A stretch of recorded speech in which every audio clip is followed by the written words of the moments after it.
So hello and welcome to Euranet Plus Press Club, the last one before the summer break.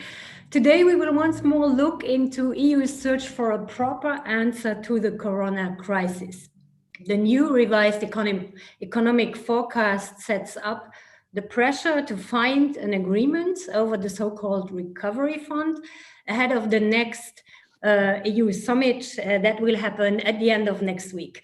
A lot to discuss, and I'm very happy to welcome today with us Catalina Halmai. She is an EU correspondent for the Hungarian daily Népszava. Hello. Erik Bonse, he's also an EU correspondent with, among others, the German Tageszeitung, the Luxembourgish Tageblatt. Hello, guten Tag. And last but not least, Gigi Donelli from Italian Radio 24, which is a member of Euranet Plus Network. Ciao, Gigi. Buongiorno a tutti. So let's dig in. Time is pressing, especially for EU countries which are waiting for this recovery fund end of next week.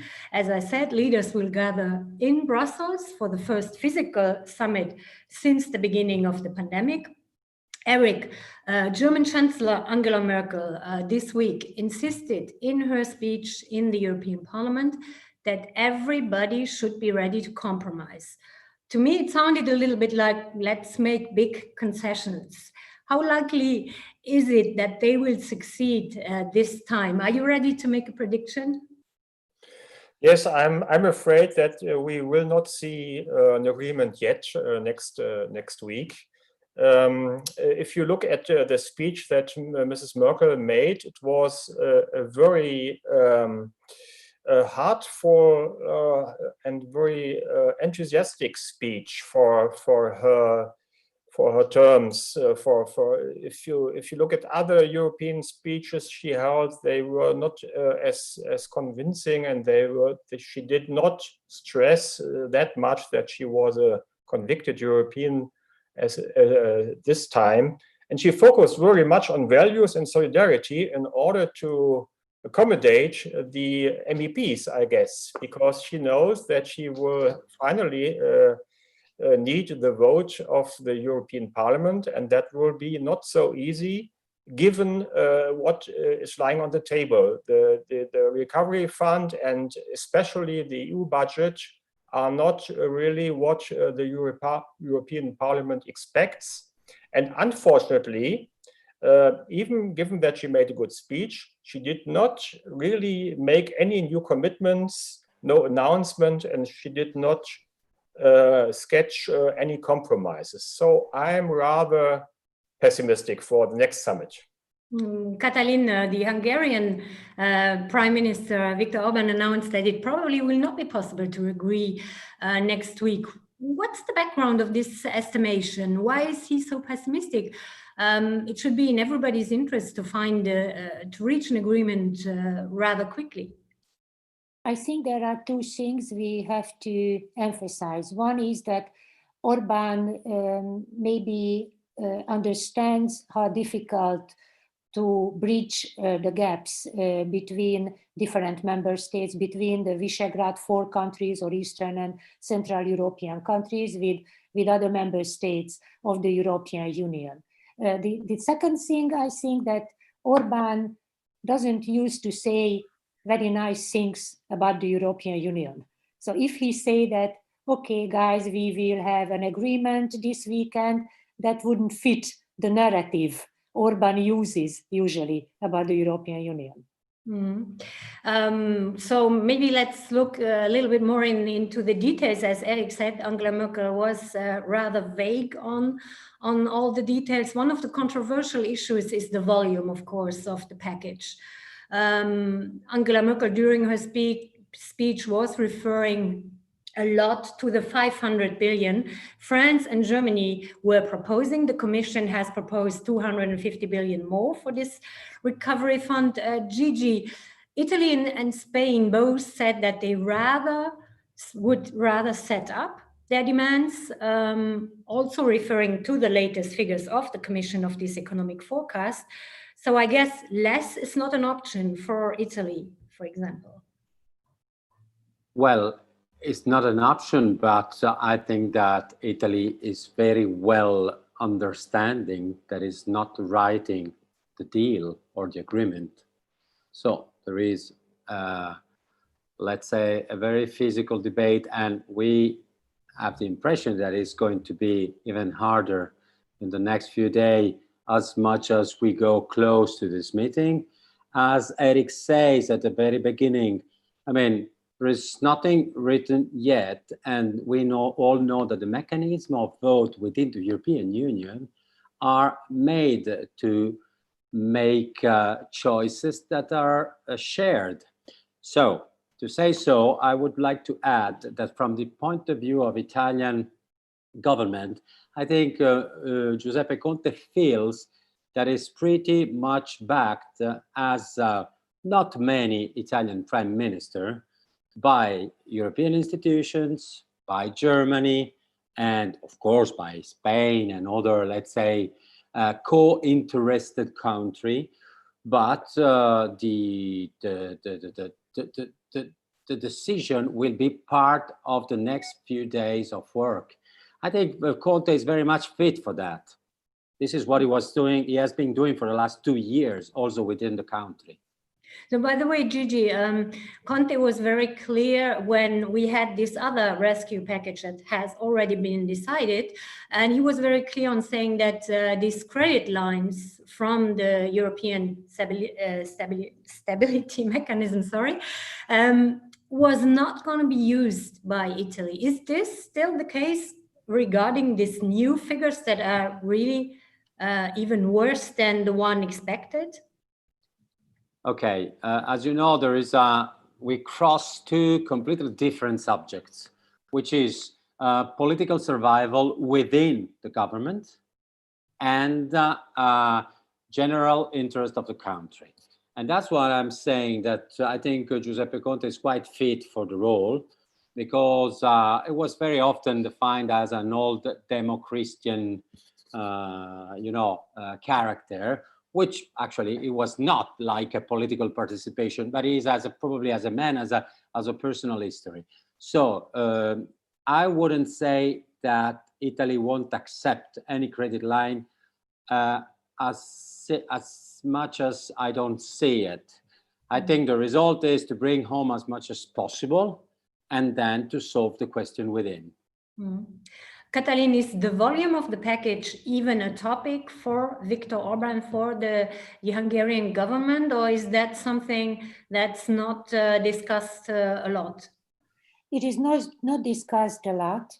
Orban says that he agrees with the proposal of the Recovery and Resilience Facility because the European Union has to support those member states who face this crisis the most. He doesn't like the part of this resilience facility which would go to the loans, because he doesn't want Hungary to be indebted to death, as he says it. The most important thing for the Hungarian government and for some other Eastern Europeans is the cohesion money, the conditions attached to the EU resources, and of course the rule of law conditionality and the agricultural money. So I think he's most focused on these issues and not so much with the Recovery and Resilience Facility. Mm-hmm. And the money for agriculture has been, the amount has been risen, so that must be something he liked. Eric, what will the Germany's position be? When we listened to Angela Merkel in the European Parliament, she talked a lot about these 500 billion. She didn't talk very much about the 750. And I believe you wrote on your blog, that's where we will end with the 500. Exactly. So that was really striking. She never mentioned the 750 billion sum, but she just talked about the 500 billion proposal that she made together with President Macron. And she is not alone, by the way. The German finance minister, Olaf Scholz, publicly said that that will be the final line, that will be the end result, that will be the compromise. And I guess that he is not far from reality. I guess that we will see that the EU budget proposal will be lowered. If you look at what President Michel proposed this afternoon, he already lowered the EU budget. And finally, in the final move, but I do not expect it for the next weekend to come, but really in the final move, we will see that the recovery fund will not stay at 750 billion, but be lowered. And perhaps in the end, we will end at 500 or 600 billion. The crucial question finally is whether they will reach it out as credits or as grants. So that's still in discussion. Yes, of course, that's one of the main questions. And of course, the southern countries, such as Italy, are asking for loans, for grants, sorry, even saying that loans is something they don't need and they can't really use. So, Gigi, what is your take on that? What do you expect when it comes to the ratio loans and grants? Do you want to develop on that? Loans and grants. Well, in this moment, I mean, there is one of the two words is a very burning subject. And once again, the point is not necessarily symbolic, but with a strong element of symbolism within. Because as we said, we have a important part, which by the way, it by the polls could be the majority of the country. So the one that now is in the opposition, that is talking about the fact that Italy is going to be, well, Italians of future generation will be crushed by this weight.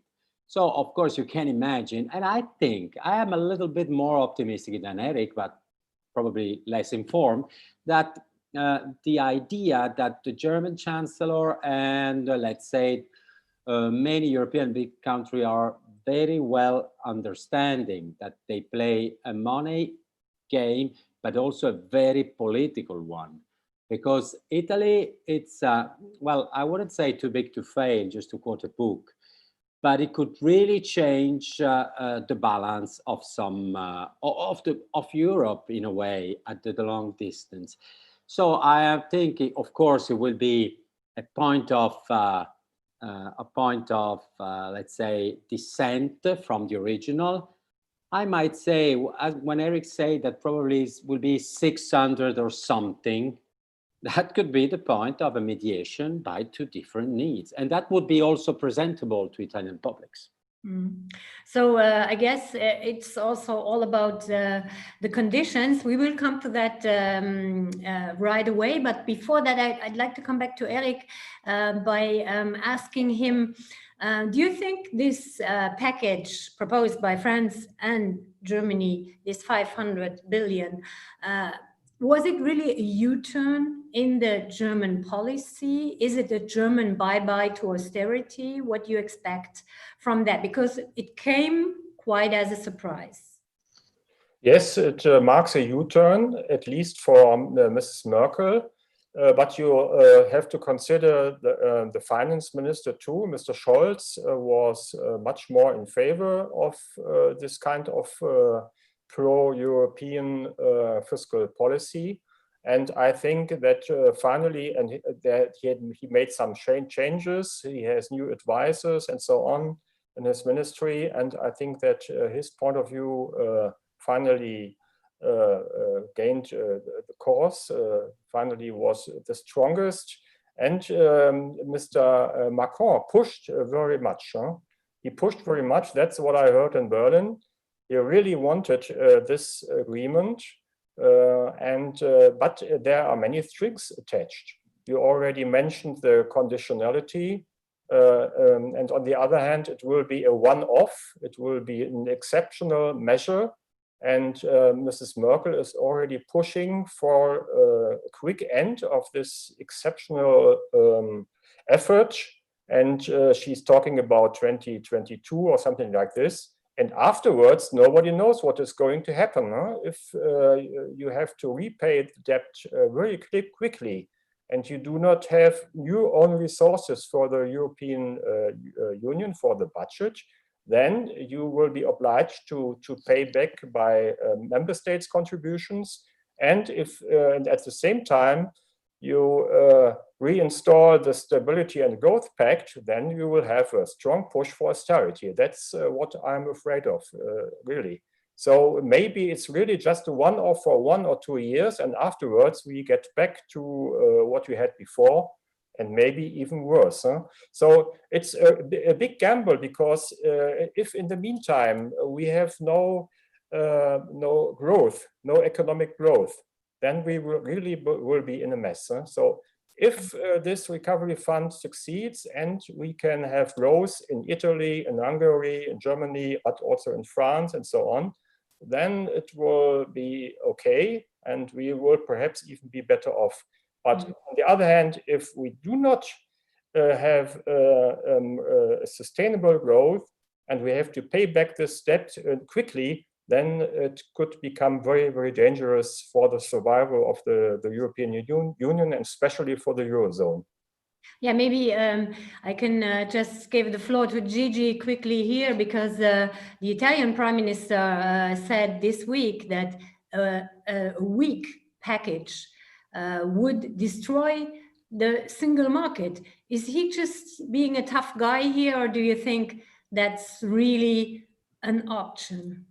I think it's correct. I mean, we have to accept the idea that this construction is not made by single countries, but by markets that they exchange on a basis of a common market. So, for example, of course, we know that the German economy is much stronger and wider than Italian, but the connections are so many.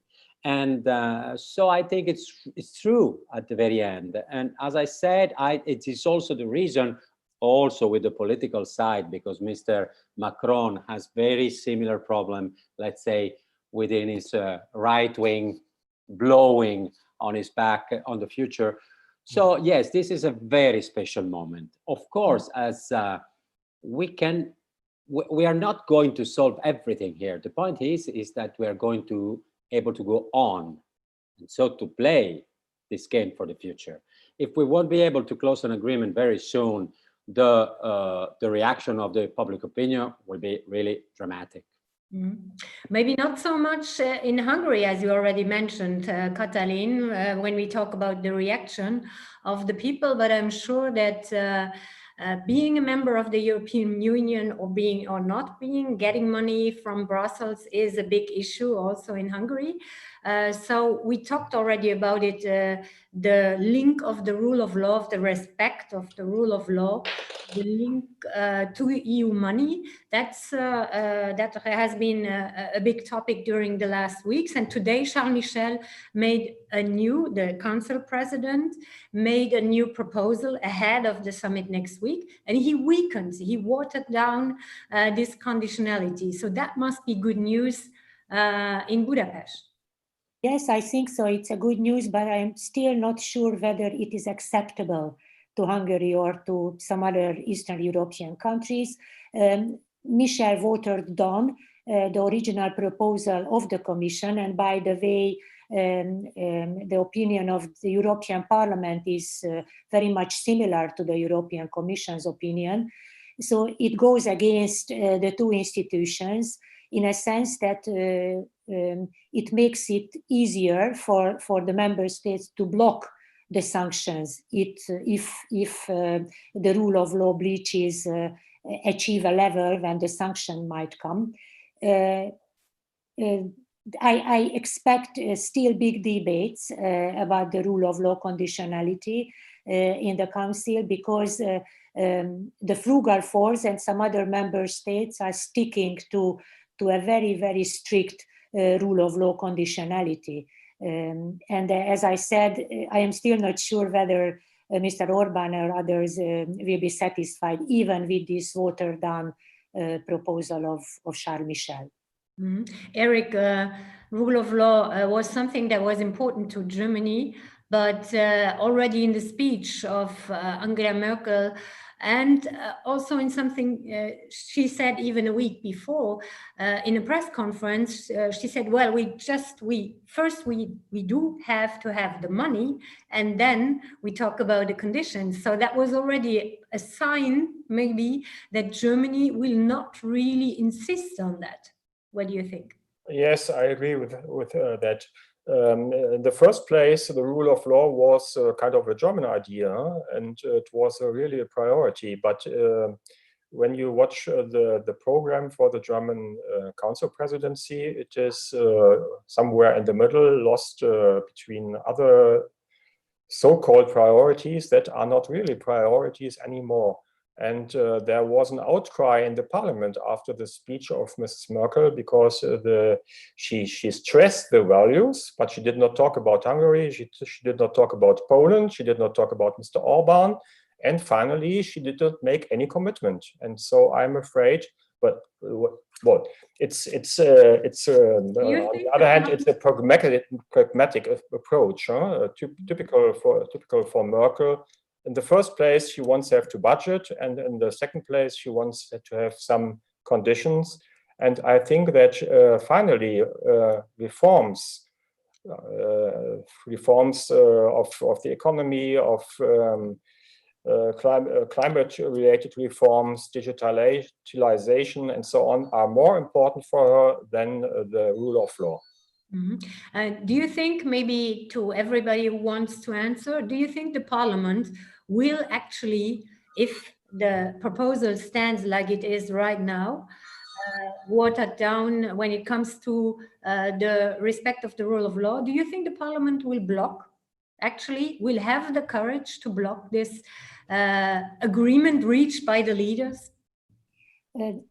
I think first of all that some member states, maybe even the chancellor, expects the parliament to stick to the original proposal. If you listen to her speech in the parliament, she turned to the president of the parliament when talking about the rule of law conditionality, and emphasized that we know that the parliament has an opinion and we expect you to help us to agree on this deal. So first, some member states expect the parliament to stick because they cannot stick to this proposal in the council. Secondly, it depends, answering your question, Daniel, it depends on the overall package and what is important for the parliament and what is not. And don't forget that the member states and the leaders of the member states have quite an influence on their MEPs. So if they have an agreement in the council, they will be very, very harshly influencing the MEPs to accept the proposal. So I am a little bit skeptic whether the parliament can stick to this rule of law conditionality in its original form. Gigi, what do you think? Yes, I agree. I would just add the fact that the president of the parliament, which by the way is an Italian, very popular in this period because he's pushing very much, just a few hours ago, is saying, okay, let's talk all the time about numbers, but I still don't see the reforms in Italy. So, you know, it's enough, it's a guy who is, let's say, popular enough that he can be unpolite with the public opinion. But the rule of law, I don't think is a major issue for Italian parliament, very simply as it is. And of course, there are some debates, some specialists. Sometimes we talk about the problem of journalists in Hungary. It's not a major issue. So I would say at the end of the day, it will be part of the package, but not the solution of it. So this could be a sacrifice. Maybe at the very end of this show, a last question to everybody. As we talked already about it, Germany took over the presidency of the European Union. So my question would be, is this a good or bad thing that a country like Germany is taking over the presidency in times of crisis? Maybe who wants to start with that? Eric? Yeah, finally, it's a good thing. Huh? It's the biggest country, the richest country, and it can contribute, and it will contribute, and it must contribute. So it's better than if it were a weak country that's at the helm. So I think it's a good thing, and hopefully Mrs. Merkel will not make this U-turn just one time. Perhaps she will make another U-turn after her presidency and stick to this kind of financial solidarity that she introduces now for 1 or 2 years. And from the Italian perspective, Gigi? I agree completely. Also because from I mean, your perspective. yeah, well, from my personal perspective, of course, I think absolutely yes. Mrs. Merkel is also, whether we like it or not, let's say, the champion of. I mean, we don't have such big leaders in contemporary Europe to show. And the fact that this connection of the biggest economy, the biggest country as numbers, and the biggest issues, the biggest problem we never had, it's, I think for me, it's not only good, but it's necessary. And what I see is that from my perspective as Italian, that the public opinion is feeling this. From a political point of view, the votes in the parliament, well, this is a completely different story, because there are so historical enemies of this idea that Mrs. Merkel is putting forward, and they will stay on their position. And Katalin, from your perspective, Germany as being the president, having the presidency of the European Union right now, good or bad? Yeah, I think it is good. I also agree with the two other speakers. Germany is the most experienced. I mean, the German leadership is the most and Angela Merkel is the most experienced leader in the European Union.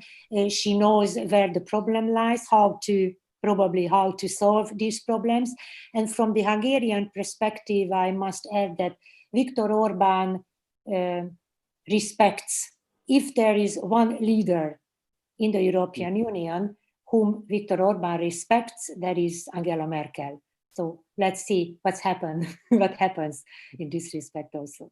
We will, of course, we will follow that closely. I'm afraid we are at the end of this press club. I'd like to thank all my guests. Thank you, Katalin. Thank you, Eric. Grazie, Gigi. Grazie. Thank you all for watching. Take care. Have a good summer stay or vacation, and see you soon. Thank you. Bye-bye. Thank you. Bye-bye. Goodbye. Danke. Thank you.